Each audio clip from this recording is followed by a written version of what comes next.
இந்த மழைக்காலம் வந்தாலே சளி பிடிச்சு தும்மிட்டே இருக்கீங்களா? அப்ப நான் சொல்ற ஒரு சில டிப்ஸை ஃபாலோ பண்ணுங்க. இந்த மழைக்காலத்தை நாம ஈஸியா டேக்கிள் பண்ணிடலாம். வணக்கம், நான் டாக்டர் தங்கம் பொன்னுசாமி, ஒரு ஆயுர்வேத மருத்துவர். ஆயுர்வேதால மொத்தம் 6 சீசன்ஸ் இருக்கு. இதுல மழைக்காலத்தை வருஷ ரிது அப்படின்னு சொல்லுவாங்க. இந்த சீசன்ல பொதுவா நமக்கு இம்யூனிட்டி ரொம்ப கம்மியா இருக்கும். அந்த டைம்ல ஒரு சில டிப்ஸை நான் சொல்றேன், அதை ஃபாலோ பண்ணுங்க. நம்ம இந்த மழைக்காலத்தை ஈஸியா டேக்கிள் பண்ண முடியும். இந்த சீசன்ல ஒரு சில ஃபுட்ஸை நீங்க ரீப்ளேஸ் பண்ணுங்க. ஃப்ரைடு ஸ்டஃப்ஸுக்கு பதிலா ஸ்டீம்டு ஃபுட்ஸா எடுத்துக்கோங்க. ஃப்ரிட்ஜில் வச்சு சாப்பிட்றதுக்கு பதிலாக டெய்லியும் ஃப்ரெஷ்ஷாக சமைச்சு சாப்பிடுங்க. இந்த சீசன்ல பொதுவாக டைஜஸ்டிவ் பவர் ரொம்ப கம்மியா இருக்கும்.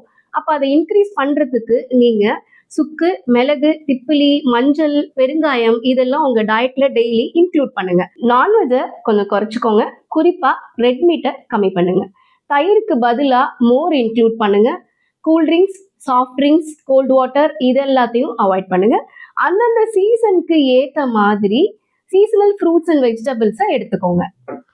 இந்த சீசன்ல பொதுவா வாட்டர் பார்ன் டிசீசஸ் தான் அதிகமா வரும். அதனால முடிஞ்சா தண்ணியை கொதிக்க வச்சு குடிங்க. அது மட்டும் இல்லாம தண்ணியில பெருஞ்சீரகம், சந்தனம், சுக்கு, மஞ்சிஷ்டா, கருங்காலி இந்த மாதிரி சில மூலிகைகளை போட்டு கொதிக்க வச்சும் குடிக்கலாம். இந்த விஷயங்கள் எல்லாத்தையும் ட்ரை பண்ணி பாருங்க. இந்த மழை காலத்துல நீங்களும் தும்மாம சமாளிக்க முடியும்.